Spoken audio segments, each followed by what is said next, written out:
Hello everyone, welcome to Toyeen Talks. Àkúṣe òní, ẹ káàbọ̀ sórí ètò wa. Latisneh olórí ẹbí solution òun ló jáde. Ó kó fún Iyabo, ó kó fún ọba Gúúsì. Ẹ wo, ẹnu mi kọ́ èmi gan ó wúwo láti sọ̀rọ̀. Ẹ jẹ́ kí ó tún ṣe orin gan fún Iyabo. Màá mú wá lọ́nà méjì. So part 1 lélẹ̀, ẹ jẹ́ ká jọ enjoy it. Then I will bring the part 2 later. Thank you all for watching. Till I'll see you in the next video. Stay safe. Stay blessed. I love you all. Bye.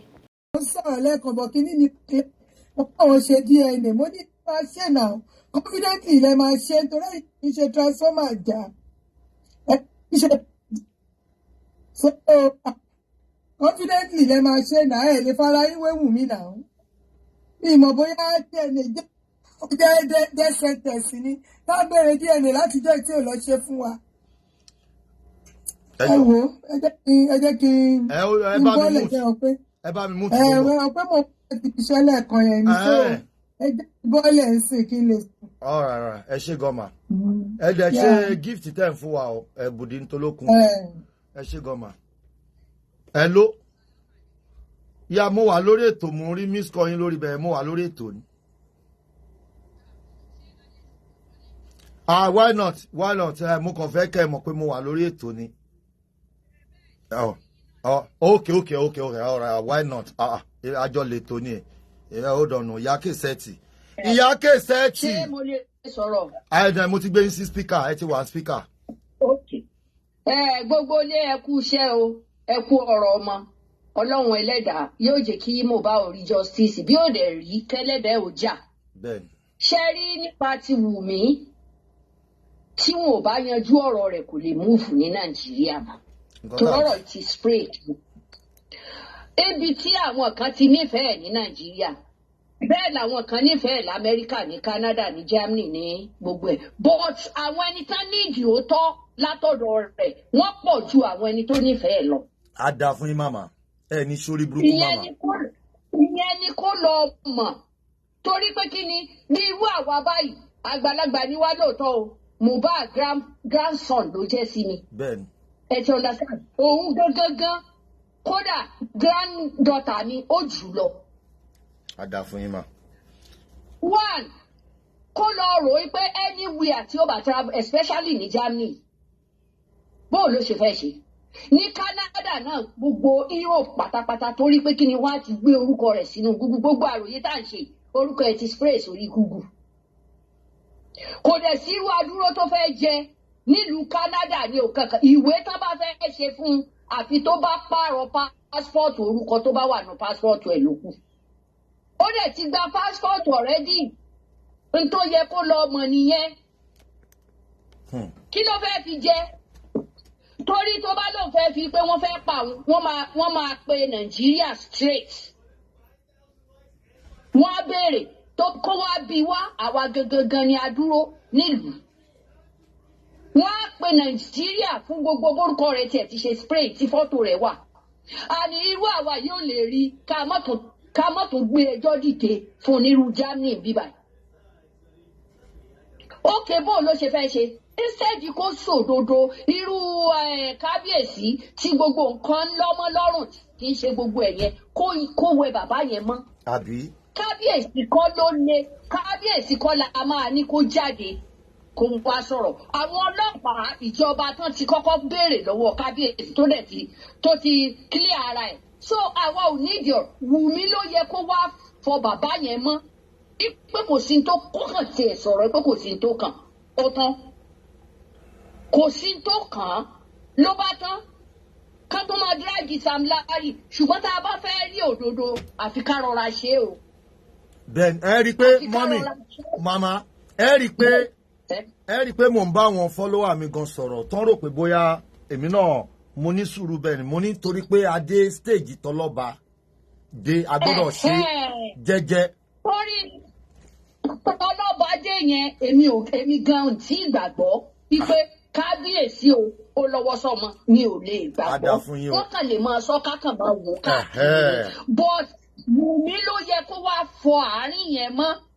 Ó wá fẹ́ sá lọ. Ó wá fẹ́ sá lọ.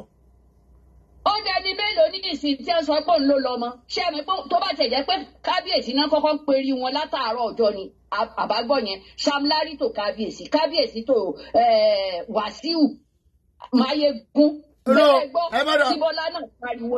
Ẹ má gbé ọ̀rọ̀ Bọ́lá wá bí o mi ò tí ì gbọ́ yẹn yín lẹ́sẹ̀ sọ yẹn o mi mọ̀ kọ́ ẹ náà ẹ má gbé.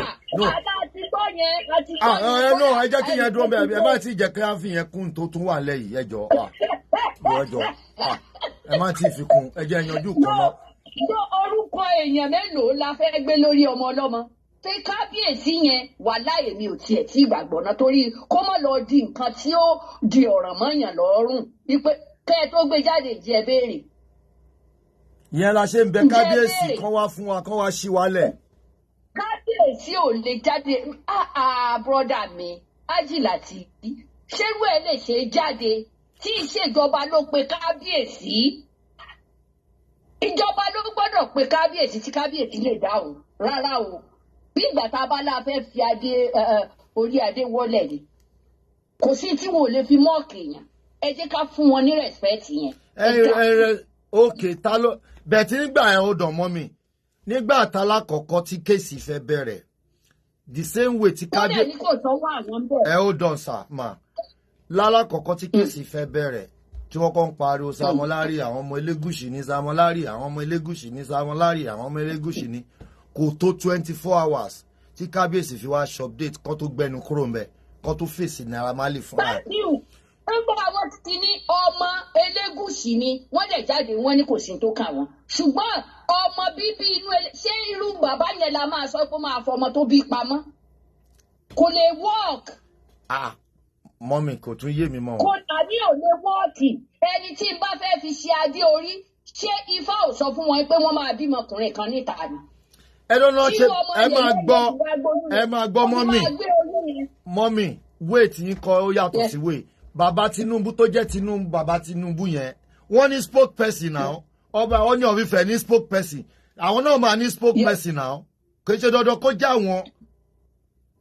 Thank you. Ó yá àwọn wo ni wọ́n lọ sẹ́nu ọ̀nà wọn fún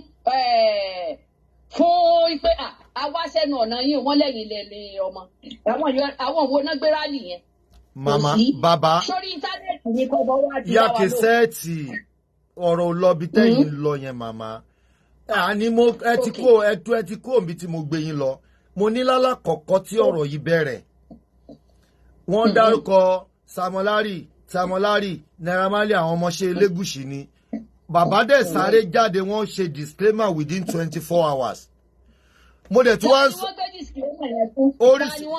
ṣebí social network ni kéèsì wà social network náà máa bá sọ̀rọ̀ ṣèbá wa tá à ń gbó lórí social network náà máa respond sí. ok èmi ò mọ̀ pé orí social network náà ti sọ̀rọ̀ yẹn. orí social network náà ti gbọ́ ta lákọ̀ọ́kọ́ náà kan tó ṣe disclaimer orí social network náà ló dẹ̀ ń lọ ní ìsìn náà social network. Wọ́n lè lo màmá wọ́n lè lo lẹ́tà náà kò ṣe dandan kọ́ lo ẹnu disclaimer ni wọ́n lè lo lẹ́tà láti bá kí ni kábíyèsí ṣe bí ọba jọba lé wa lórí ni ṣé wọn hold wa lẹ explanation lórí àpèrè tán wà ni. wọ́n hold wa ṣùgbọ́n kì í sórí íńtánẹ́ẹ̀tì láti kọ́kọ́ lè bá lọ bá wọn. Orí bọ́lá ẹ ti rí ọ̀rọ̀ ṣé ẹnu kábíyèsí gbọ́gbọ́ lẹ. ọba gba lórí gbogbo nǹkan kí ọ̀pọ̀lọpọ̀ tí wọ́n bá tóra wọn jọ àwọn yúùtù tó tóra wọn jọ pé torí tí mo bá ní adẹ̀ wá sẹ́nu ọ̀nà yín àárí spóòkì wọn tí ó sọ̀rọ̀ ọba gan lè mọ̀ jáde. Màmá bẹ́ẹ̀ ṣe gba generation bẹ́ẹ̀ ṣe gba independent lẹ́yìn fẹ́ kán sì máa ṣe kò lè wọ́ọ̀kì bẹ́ẹ̀ ṣe gba independent lẹ́fẹ́ kán sì máa ṣe ẹ̀yin independent tẹ̀dẹ̀gbà ló ní wá lára yìí bẹ́ẹ̀ ṣe gba independent lẹ́fẹ́ kán máa ṣe gbogbo ẹ̀ kò dẹ̀ lè work bẹ́ẹ̀ àní wéè tí wà lẹ́ no mi ò bá yín jà mo fi ń bá yín ṣeré ni pé bẹ́ẹ̀ ṣe gba independent ṣe. mo mọ̀ àdè lè gbé kínní ilé bàbá yìí lórí pé kó jáde. no a lè lo wéè tẹ́yìn fi gba independent tó ní wá lára wéè tí wà la fẹ́ lò sí ẹ̀yin máa dance to our own tone ẹ máa dance to our own tone because we are different generation kì í ṣe generation tọ̀dọ̀ ti yín ó ti yé yín. Okay. So generation tọ̀dọ̀ tí yín lẹ máa jọ máa bá sọ yẹn.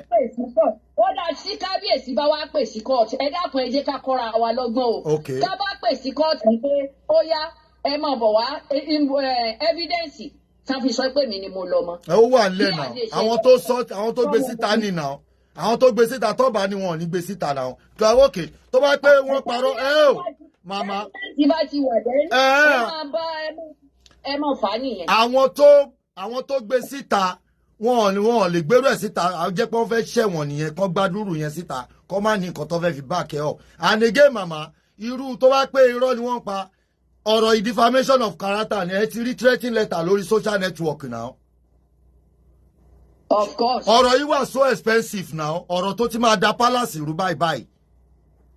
ó ti da ọ̀rọ̀ tó máa da palace rú gan ni o. náà rò pọ̀rọ̀ kékeré téèyàn kàn ń gbọ́ tó méjì kúrò ni ọ̀rọ̀ tó jẹ́ pé ó mi palace lọ́wọ́ at the moment tó bá yẹ pé wọ́n dẹ̀ fẹ́ yanjú ti fire tó ń ká sínú palace ni a lè ní sùúrù. Ó ti yé yín because a mọ̀ pé inú palace máa laná lọ́wọ́ at the moment torí kó jẹ́ mi gan ni ọkùnrin kó lọ dán wò kémi náà kí má wà léyìí mọ́ mi ní wọlé ìlálẹ́ yìí kíyàwó mi lọ gbọ́. so n tí mo kàn fẹ́ jẹ́ kí ó yé wù mí àti gbogbo àwọn ẹni tó wà involve lórí ọ̀rọ̀ yìí àti travel wọn yóò dogun ọlọ́run àti travel wọn ó máa ní agbára gidi ká má fọkàn sí ti travel lọ́wọ́lọ́wọ́ báyìí o kò jẹ́ bó ṣe jẹ́ àfi tán bá ti sin Mohbad tán bá wá sí ìgbà yẹn ni ká ṣẹ̀ṣẹ̀ bẹ̀rẹ̀. ẹ ṣé gan ya ẹ ṣé gan ma God bless you ẹ ṣé gan. ẹ̀yin generation yẹn mọ̀ pé àwọn generation tẹ́ ń bá dì ti yàtọ̀ generation tẹ́ fi gba independent tí ò gbé wa ẹ wá tún fẹ́ ká máa dance to yẹn a lè ṣe yẹn mọ́ òun yẹn mo ṣe wọ̀ mọ́ ya kìsẹ́ẹ̀tì lọ́wọ́ a follow generation yẹn mọ́ generation titi wa la fẹ́ follow back to ẹ̀yin fans mi tẹ́ wà ń bí báyìí. So Tọ́lání olórí Tọ́lání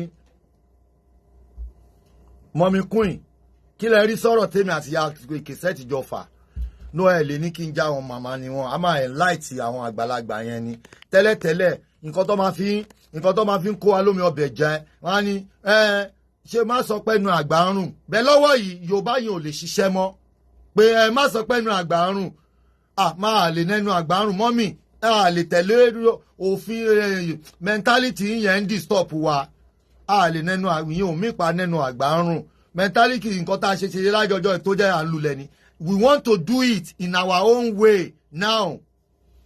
ṣé ya kẹsẹ́ẹ̀tì irú màmá kẹsẹ́ẹ̀tì ṣé wọ́n lè lo fóònù iPhone 11 gbogbo àwọn tó wà ní orí ìjọba gbogbo wọn fóònù tó gbé dání bí kò gbé Nokia 3310 ẹ̀ ló Motorola àwọn ọ̀dọ́ wo ló lo Motorola àti 3310 àwọn fóònù gbàǹgbà tó máa ń ṣí bí ìwé bí Bible òun ni gbogbo àwọn sínétọ̀ yẹn máa ń lò wọn ò lè lóru fóònù táwa ń lò yìí wọn ò lè control wọn ò lè handle ẹ̀ some of them tó bá dẹ̀ ń lò àwọn ọ́dílì tó ń tẹ̀lé wọn ló ń bá wọn control ẹ̀ bẹ́ẹ̀ wọ́n prefer àwọn fóònù tó wúwo yẹn tó máa dì mọ́wọ́ báyìí tó máa alo aláàjì kájíkó ara ayíbáṣíkó nagode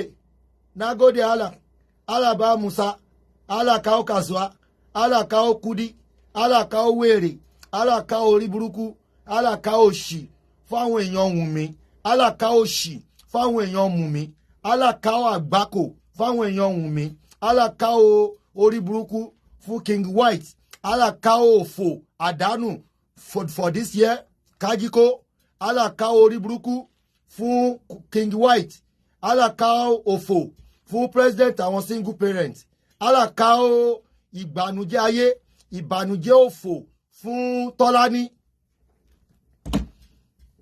ẹ wá tún wá rí káwá tún máa lò yẹn a lè lò yẹn mọ́ àlómà gbémi débẹ̀ àlómà orú àlómà wò lélẹ̀ àlómà hello. Kálẹ̀ ń pè. No, àlómà ni mọ́mí queen mò ń bọ̀ wá bá yín ṣé nẹ́tíwọ̀kì yóò dá ni.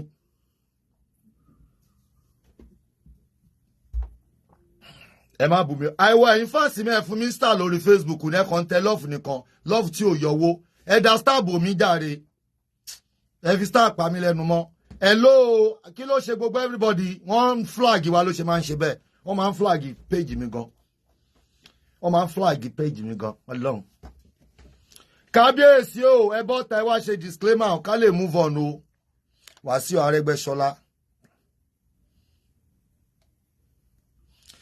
Wàsíù Arẹ́gbẹ́ṣọlá ìtorí ẹ̀ la ṣe ń bẹ kábíyèsí ẹ bá wa bẹ kábíyèsí kán wá ṣí wálẹ̀ àwọn náà dá wa dó lórí justice tá à ń wá kí kábíyèsí wa sọ sọ́rọ̀ ilẹ̀ ká lè mọ bá ṣe tún máa continue láti máa drag Wùnmí fún DNA test ìtorí ẹ̀ la ṣe dákọ̀ DNA test lọ́wọ́ tá a wà yìí because a ti ní full stop a wà ní full stop a wà ní transit tá a dẹ̀ gbọ́dọ̀ ní sùúrù lórí transit yìí tí kábíyèsí bá bọ́ta tí wọ́n sọ sọ́rọ̀ tó ń trend tọ́bọ́yá wọn náà kọ́ làwọn ní o a tún move on akọni Wùnmí DNA test Wùnmí DNA test Wùnmí DNA test Wùnmí bẹ́ẹ̀ lọ́wọ́ ìyá lè pe DNA test because wọ́n ní bàbá kan ló lọ́mọ so a fẹ́ waste owó ọ̀nà méjì ó fi save wa lówó ńgbà tá a ti mẹ́ni ibi tá a ti nǹkan tá à ń wá lọ Ṣòkòtò àṣọǹbẹ lápò Ṣòkòtò wa tẹ́lẹ̀tẹ́lẹ̀ a fẹ́ lọ náwó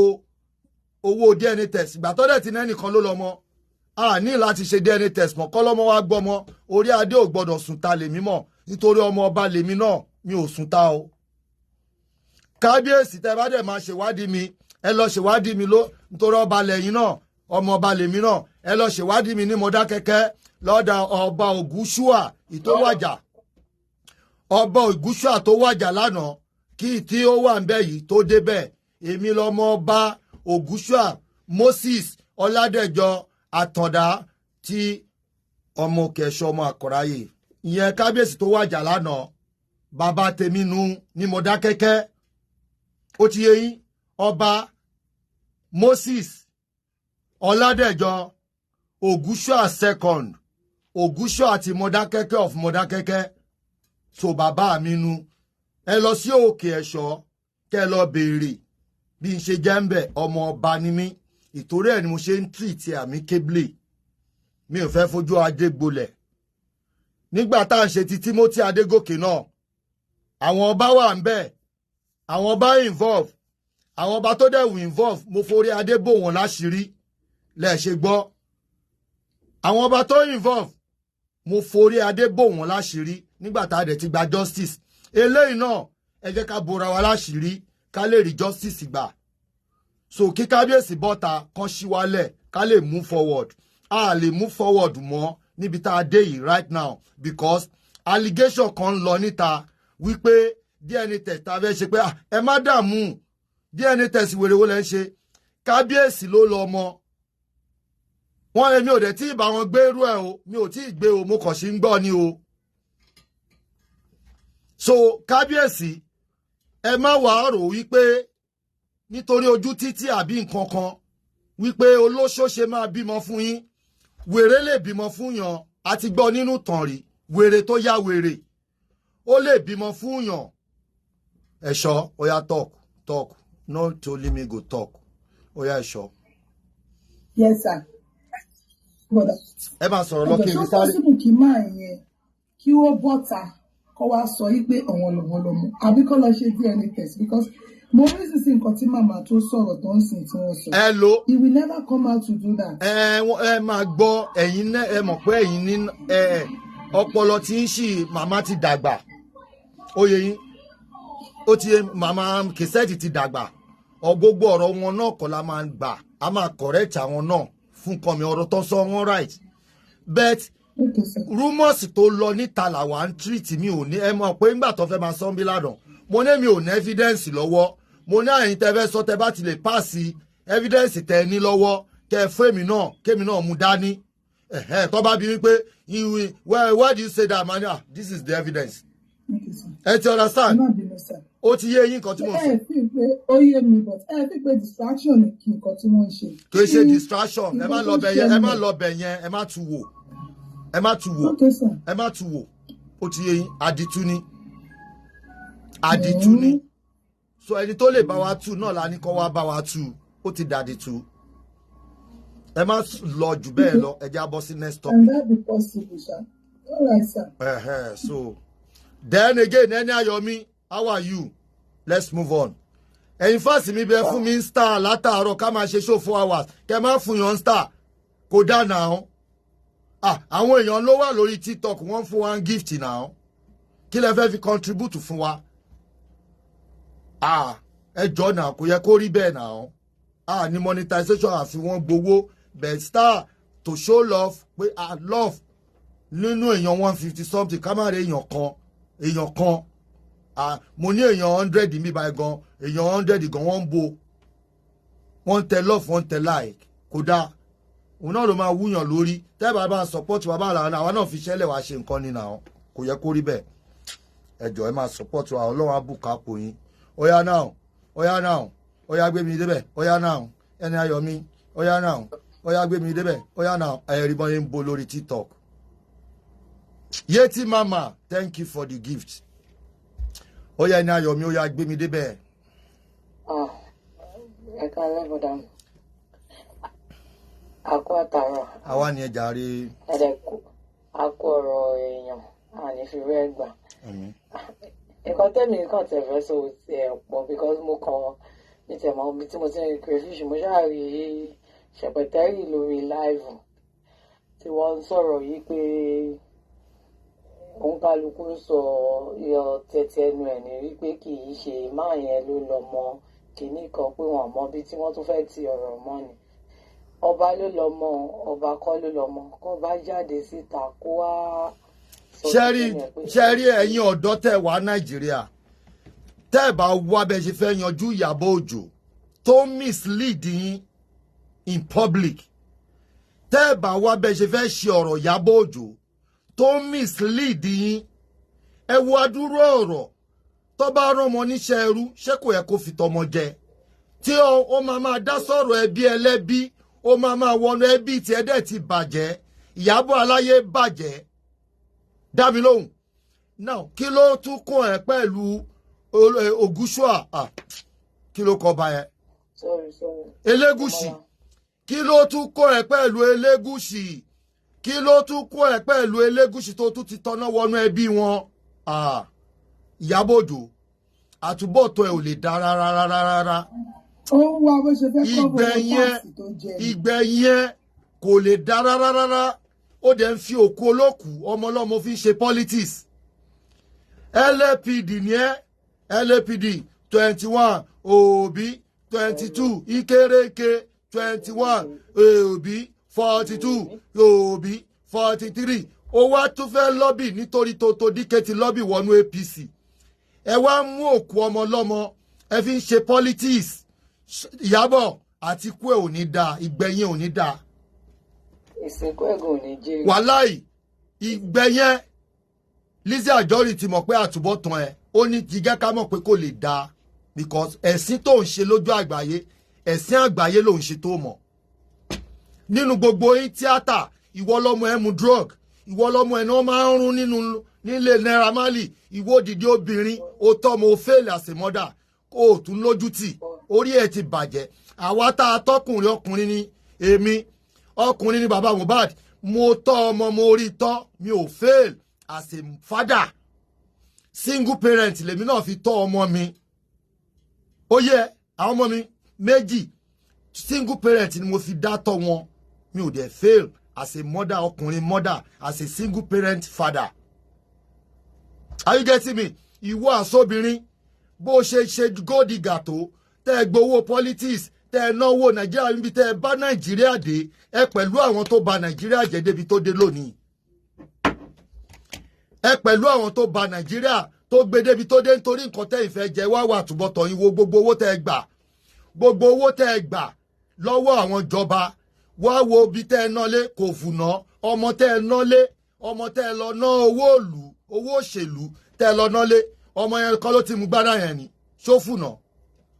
Ọmọ tẹ́ lọ fi owó òṣèlú tẹ́ lọ fi rán ní skul ọmọ náà kọ́ ni òwúlò fún yín tó ń dojú tì yín tó yẹ dáńgbádá ni drọ́ọ̀gì ló mú kiri nítorí owó ẹ lè fowó yẹ̀pẹ̀ kẹfìrà iyọ̀ ìtọ́ta dẹ̀ fi ilé tá a fi tọ́mọ ìrílẹ̀ wo ìtorí ẹ̀ ní ìrí ṣe wo yín lálùyọ àlùwọlẹ̀ lẹ́lù lórí ọmọ sórí life tó ń live o kàn rọ́jẹ̀ díẹ̀ ni o ti tán nígbà you are finished so ti gbọ́ you are finished o ti tán tó bá rẹ̀ níbẹ̀ sùn tọrọ then ẹ̀dá ayọ̀ mi ó yá mò ń gbọ́ ẹ̀járe gbé mi débẹ̀ lẹ́ẹ̀kan sí. so nígbà tí àṣírí bá wá tú nísìnyí wípé. aloma olóyún máa sọ̀rọ̀ lọ. and then àṣírí padà sí wípé Wùmí ló pa sórí ọ̀rọ̀ tí Iyabo máa gbọ́ máa gbọ́ àti Tọ́lání. ọ̀rọ̀ tí Iyabo wa sọ yẹn wọ́n fẹ́ fún wa ní dàváṣọ̀ ká tún lè kúrò lórí ẹ̀ ni Iyabo kan ló máa wá update Iyabo ò ṣe family Elegushi tó máa wá sọ fún wa wípé ọ̀rọ̀ tá à ń sọ o irọ́ ni o kò rí bẹ́ẹ̀ o Iyabo ò sí ní position àti sọ fún wa because kò ń ṣe bí Elegushi because Elegushi APC ni wọ́n ìwọ Obi 21 Ekereke 23 Obi 24 Ekereke 24 òun ni wọ́ mi ò mọ ẹgbẹ́ yẹn kí ló ń pè ẹgbẹ́ yẹn ṣé PDP àbí kí ló ń pè. LPD àbí LPD òun ni ìwọ wá fẹ́ fi ọmọ ọlọ́mọ crossover sínú ẹgbẹ́ yẹn kò lè wọlé so máa sọ̀rọ̀ lọ just dáhùn kọlù yìí wọ́n fún mi ní àwọn information gan lọ́wọ́lọ́wọ́ báyìí wọ́n kàn ń pè mí both left and right ni ẹ̀rí nǹkan tí bá ṣe nítorí ẹ bá mi bẹ kábíyèsí ọ̀rọ̀ tí Iyabo Òǹjọ tó sọ lónìí dàváṣọ̀ ni o tó ń sọ pé ẹnìkan kọ́ ló lọ́mọ ẹnìkan ló lọ́mọ ẹ má dá lóhùn o òun ó rọrọ ẹ̀yin omi òrò pọ́n lè ràn wọ́n wá fi dàvá àti wa ni kábíyèsí gangan representative kábíyèsí ló máa wá sọ̀rọ̀ tá a máa gbọ́ ó ti yẹ soboye jẹ́ nìyẹn. Iyabo Òǹjọ náà ti mọ nǹkan tó ṣẹlẹ̀ kó kan lè padà mọ́ ni ó ti mọ gbogbo nǹkan tó ṣẹlẹ̀. tí Iyabo Òǹjọ sọ fún wa pé òun ò tí ì gbowó kò lè sọ fún wa pé òun ò tí ì gbowó kò dẹ̀ lè sọ pé òun ò tí ì mọ kó tó pa Mohbad kò possible Iyabo Òǹjọ ti mọ kó tó pa Mohbad kò kàn lè padà sẹ́yìn mọ́ ni so gbogbo yìí tí wọ́n ń ṣe lórí láìvù Tọ́lá àbí kí ni ìyẹn tó ń pera yẹn rádaràda ni wọ́n ń ṣe.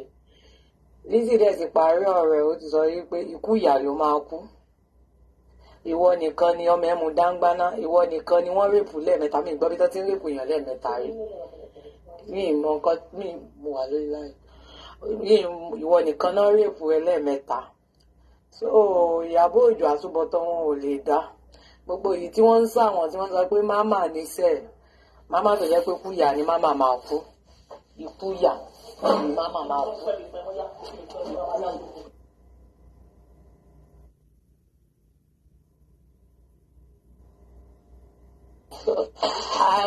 Deborah ẹ sọ̀rọ̀. Mama tó jẹ́ pé ọmọ yahoo ló sì máa lò láti.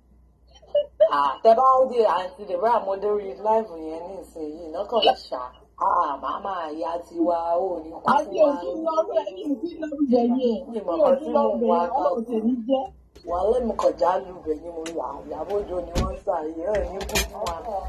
Ṣẹ́rí ipa tí ń pọ̀ báyìí tẹ́lẹ̀tẹ́lẹ̀ 200 ló ń wò wá nísìnyí àti di 900 a máa ń gbé yín gò. ẹ bá pa tap ẹ bá tap ẹ bá tap ẹ bá tap ẹ bá tap ẹ bá tap aloma. ṣẹ́rí ẹni ayọ̀ mi ẹ sọ̀rọ̀ fún ẹni pé àbí ṣèkọ̀dá láti ló sọ wọ́n ní pé Iyabo Òǹjọ pé kì í ṣe APC ní pé Labour ni Iyabo Òǹjọ ò sọ pé òun fẹ́ tùlù ṣe ibi tó ti fẹ́ rí jẹ ló wà so ó lè ti ní opportunity báyìí láti pé ó lè ti ní opportunity àti ìfúnmọ̀ yìí pé pẹ̀lú gbogbo ọ̀rọ̀ tó ṣe báyìí wọ́n ti fún lọ́wọ́ àti lè sọ gbèsè gọ́vnọ̀ àti sọ gbèsè Lagos state gọ́vnọ̀ Lagos state àbí. 2 points tí mo fẹ́ sọ̀rọ̀ ní lórí. ó yá one house ẹjọ ẹ mute one house except the person that stuck here ó yá gbé mi débẹ̀. ṣẹ́rí ẹ ká sọ gbogbo ẹ̀yin tẹwà lórí ètò gbogbo ẹ̀yin sísítà mi ẹ̀yin ẹ̀gbọ́n mi everybody mo kí yín o. Kásán you are welcome. Solution ṣẹ́rí nǹkan tó wà nílẹ̀ yìí nǹkan tó rírì lágbára ni but ṣẹ́rí Nigerian government has always been failing people especially when it comes to murder case. Ìlú ìlàjọ wa nígbà tí Mohbad kú gbogbo àwọn tó jẹ́ suspect kò sí èyí tí wọ́n arrest nínú wọn. Absolutely. At the end of the day àwọn bí kéèsì yẹn ṣe ń lọ one way or the other ẹ rí wípé wọ́n máa prolong the case yẹn up to the level wípé gbogbo àwọn tí wọ́n fẹ́ fight fún case yẹn ó máa sún wọn bí Nigerian government ṣe máa operate ni even though pẹ̀lú Kóríyọmí ti get involved ẹ máa gbọ́ ṣé mọ̀ pé ó yẹ kí wọ́n ṣe ó yẹ kí wọ́n ní sitting kan lánàá wọ́n náà ti sọ di match ẹ máa gbọ́ now between that match kí ló fẹ́ ṣẹlẹ̀. ìyẹn náà ló yà mí lẹ́nu. ẹ understand ṣe rí tí wọ́n bá ní òkú kú nílùú òyìnbó gbogbo àwọn tí wọ́n rí ẹ last òun ni wọ́n máa kọ́kọ́ question ẹni tóun àti ẹjọ́ sùn mọ́jú ẹni tóun àti ẹjọ́ ní close contact ìpinnu ibi tí nǹkan yẹn ti ṣẹlẹ̀ yẹ kí wọ́n sì níbẹ̀ yẹn pa ẹ wo gbogbo information tó ń lọ nísìn somehow gbogbo àwọn evidences gbogbo àwọn proof online ló ti ń jáde which is at the end of the day gbogbo àwọn people yìí tó jẹ́ pé wọ́n wà involved wọ́n wà free wọ́n rìn and they gonna be making moves ṣẹ́rí kíndìnrín tó yìnbọn fi máa arrest àwọn èèyàn tí irú nǹkan báyìí bá ṣẹlẹ̀ torí pé wọ́n fẹ́ pin ní resources wọn down so that wọn ò ní ní access láti lè make more moves. but meeting ẹ má bínú sá ẹ má gbọ́ okay ẹ wo information tó jáde lánàá ẹ wo gbogbo ọ̀rọ̀ tí Yèyé Kúdí ṣẹ̀ṣẹ̀ ń find out ṣé Yèyé Kúdí ṣẹ̀ṣẹ̀ máa get àwọn information yẹn ni àbí àwọn ọlọ́pàá tó bá jẹ́ pé brain ni wọ́n ń ṣiṣẹ́ àbí tó bá jẹ́ pé system yẹn ń ṣiṣẹ́ bó ṣe yẹ kó ṣiṣẹ́ so ó ṣẹ̀ wá jẹ́ pé èèyàn kan láti ta ló ṣẹ̀ṣẹ̀ wá interrogate èèyàn tí wọ́n tì mọ́ prison wọ́n dẹ̀ bí gbogbo nǹkan tó sọ yìí ṣé nǹkan tó kọ sílẹ̀ nínú statement ni ó kọ́ àmì pé bóun ṣe kọ sínú statement nìyẹn wọ́n dẹ̀ tún detain irú èèyàn bẹ́yẹn so àwọn èèyàn wá ń expect pé justice máa jáde ọlọ́run nìkan ló bá ní justice lọ́dọ̀ o but for Nigeria èmi as a person mo believe pé justice lè jáde ní Nigeria yẹn kọ́ ló ń ṣàforíjì fún mi tó bá dàbí ẹ̀ṣẹ̀ because wọ́n ti mọ̀ọ́mọ̀ fẹ́ dojú ọ̀rọ̀ yẹn rú díẹ̀díẹ̀. all right brother mi let me tell you something thank you for ibi tó dé yẹn jẹ́ sáré coming inú mi dẹ̀ dùn pé ìwọ ló wà online you will know the kind of person I am now àwọn ọlọ́pàá Nàìjíríà bíi tí wọ́n ti fuck up jẹ́ o rántí incident kan ọdún kan bóyá bíi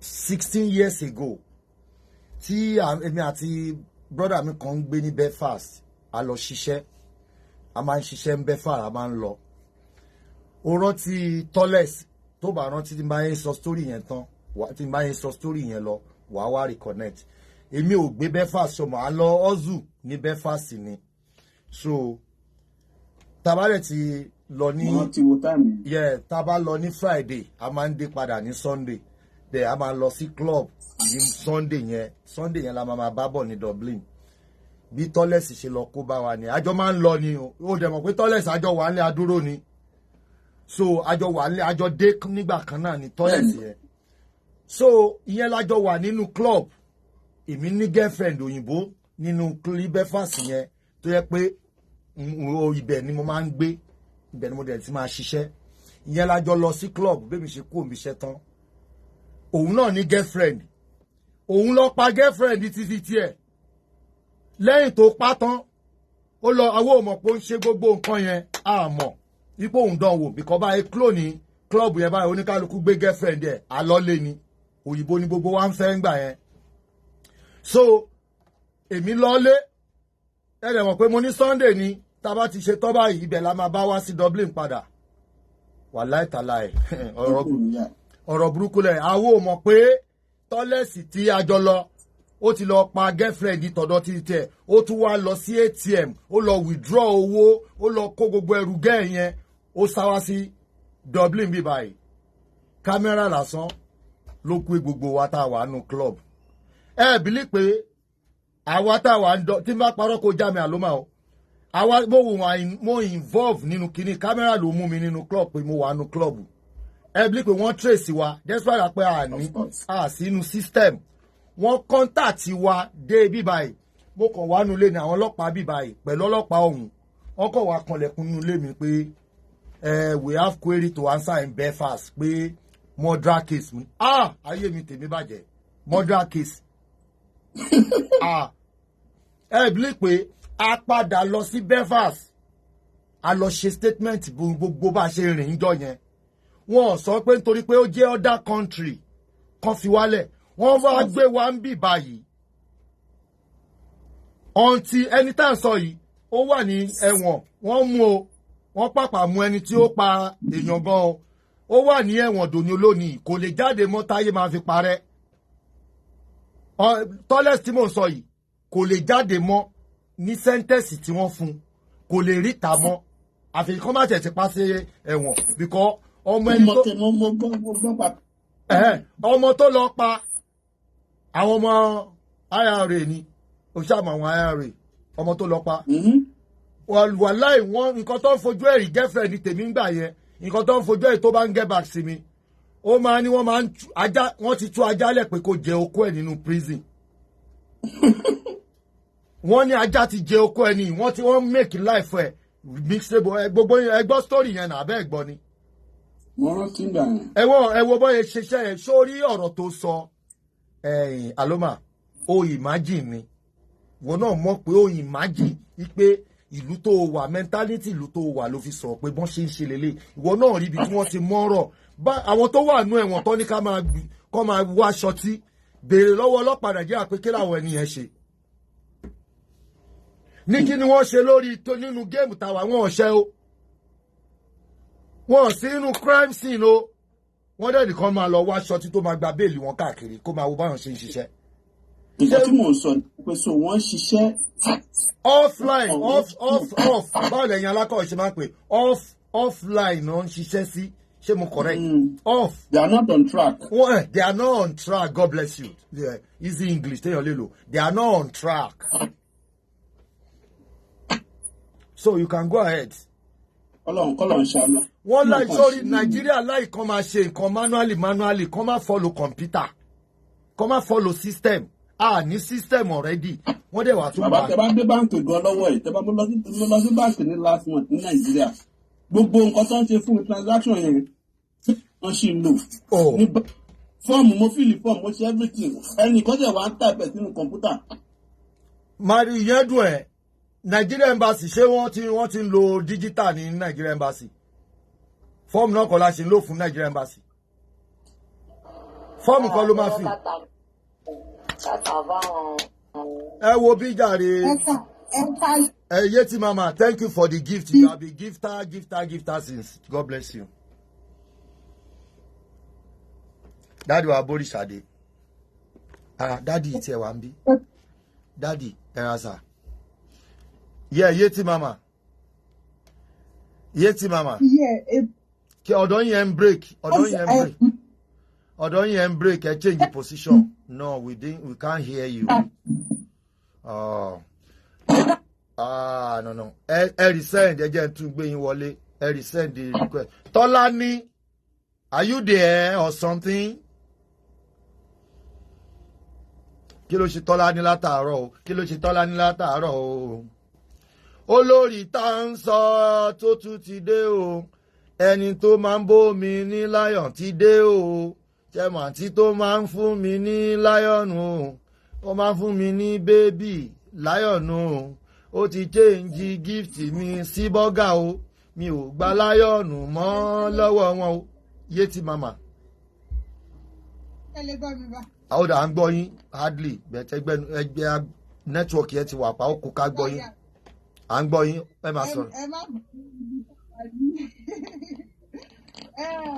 rí nǹkan tó yìí ní sọ̀rọ̀ ẹ̀kọ́ rẹ̀ ẹ̀ tó wà ní láìní ìgbàgbọ́ ọ̀dọ́ sọ̀rọ̀.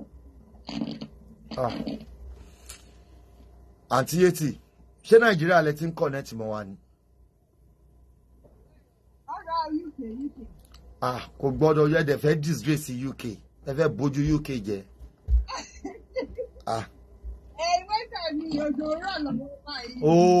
Ẹ mọ tó ṣẹlẹ̀ bóyá kẹ́ restart ká lè gbádùn between me and you mi ò mú ṣeré ẹ restart fóònù yín yẹn because phone yẹn á ti gbóná gan ẹ restart ẹ kò ó ń crack so a lè gbọ́ yín tẹ́ bá ti restart ẹ tọ̀ ma ẹ restart ẹ ká lè gbọ́ ẹ wá resend máa gbé yín wọlé padà ká lè gbọ́ yín. àárín ọlá tẹ́ ẹ máa ń béèrè ti dé o àárín ọlá tẹ́ ẹ máa ń béèrè ti dé o àárín ọlá. How are you? Adúpẹ́ Mẹ́lọ̀tẹ́ Kásánṣá. How are you? Adúpẹ́ sá. Màmá Kẹsẹ́ẹ̀tì ti fàájà lánàá. Onífàkúfà ni màmá yẹn. Màmá fàájà. Onífàkúfà ni wọn. Wọ́n tún rí jù wá lọ ni. Irọ́ ni o. So wọ́n náà rí nǹkan. Ọ̀làkùnrin ò ní tó rẹ̀yìn. Àmì o. Onílẹ̀ gbogbo wa. Inshallah. Swadebi, well done. Well done.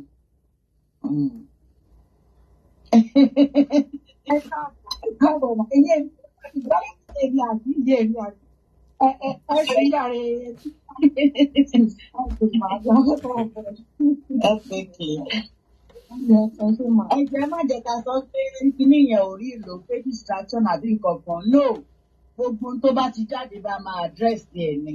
Bẹ́ẹ̀ni. Yeah, sorry, diversion yẹn làwọn Iyabo Ojo represent. Yes. Because ó dàbí ìgbà tá à ń ṣe Timothy case ni. Iyabo Ojo ló represent Àtùpà. Ẹ jẹ́ ìrántí Àtùpà mi, ọ̀rẹ́ mi àtàtà. Kó lè mẹ́ni. Iyabo Ojo, àná ẹ ṣe mí gan. Àbí kò tí ì yé yín, Iyabo Ojo ló represent Àtùpà.